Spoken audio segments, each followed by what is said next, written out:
It is recommended that you reach your savings target first before you start investing. After all, you do not attack before you can defend yourself.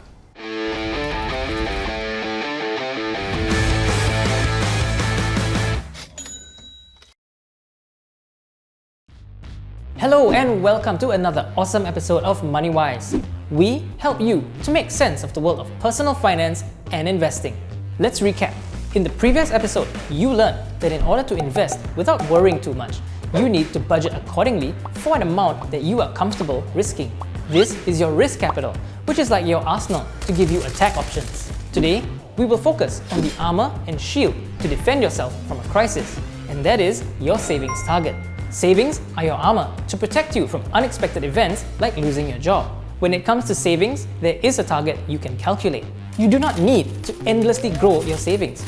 As we learned in episode 1, cash is a depreciating asset because of inflation. Hence, any excess cash over and above your savings target should be used as risk capital for investing. Your savings target is all of your monthly cash flow payments times the number of months you feel is sufficient to find another job. Note that you need to include your home loan in this calculation because even if your home loan is paid using your CPF, if you are out of a job, your income still stops.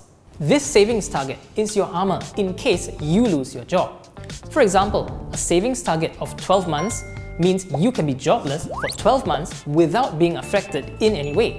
It also means that you have 12 months to go job hunting. This savings target assumes you already have another shield from insurance to adequately cover you for most medical-related emergencies. Therefore, you would not need extra savings for health-related issues. But if you prefer to have a separate medical emergency fund, do build that up first before investing. Your investment funds should never come from savings.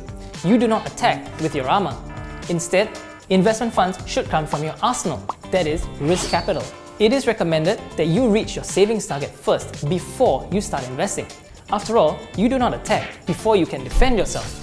This is crucial because if you invest without savings, you could be forced out of your investments early due to cash flow problems as a result of you losing your job. If this happens, you could lose a lot of capital because you are forced to sell in a down market. Having sufficient savings protects you from cash flow problems, giving you holding power, allowing you to sell your investments when the market is in your favor. Savings and risk capital work together like an armor and sword to grow your net worth. Your savings protects you from crisis, giving you holding power to hold your investments. And the more risk capital you have, the more you can invest to grow your net worth. Therefore, there is an opportunity cost when you spend unnecessarily on oversized expenses or allow lifestyle inflation to creep in. Having oversized expenses is like trying to fight while carrying dead weight. Just because you can doesn't mean you should. Paying for an oversized expense means that instead of building up your armor or arsenal, your money is being channeled into things that don't help you win the game. It is like paying for a fancy hat. It looks nice, but it doesn't help you win battles. An expensive luxury car doesn't build up a comfortable retirement. Also, why go for the priciest home you can afford? Don't occupy a castle if you can't defend it. Instead, occupy what you can defend. Be patient. You can buy a luxury car or your dream home when you have sizable investments with cash flow that can help pay for them. The next trap that most people fall into is called lifestyle inflation. Essentially, when your salary goes up, your spending also goes up.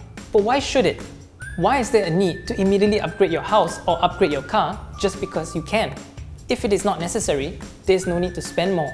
Instead, you should invest more because this would help you reach your goals faster and maybe retire earlier.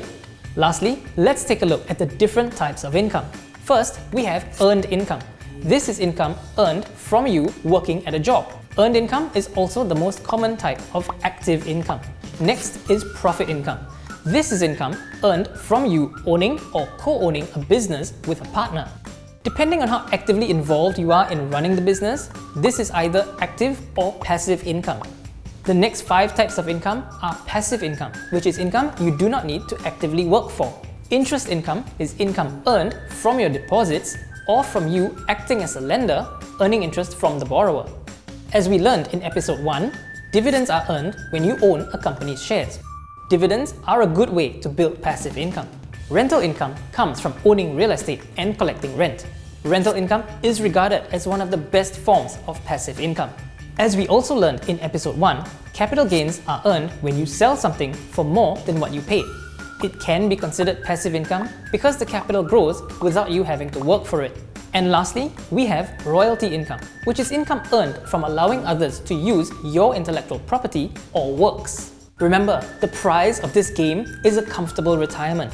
Use active income to build passive income sources. Retirement is not an age, it's an equation, and that is when passive income is greater than total expenses. To wrap up, we have seen that if you want to invest properly and have holding power, you need to budget accordingly.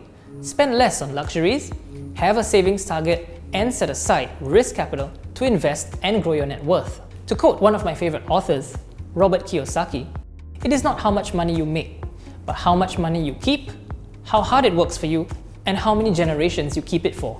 Thank you, and see you again for another awesome episode of Moneywise.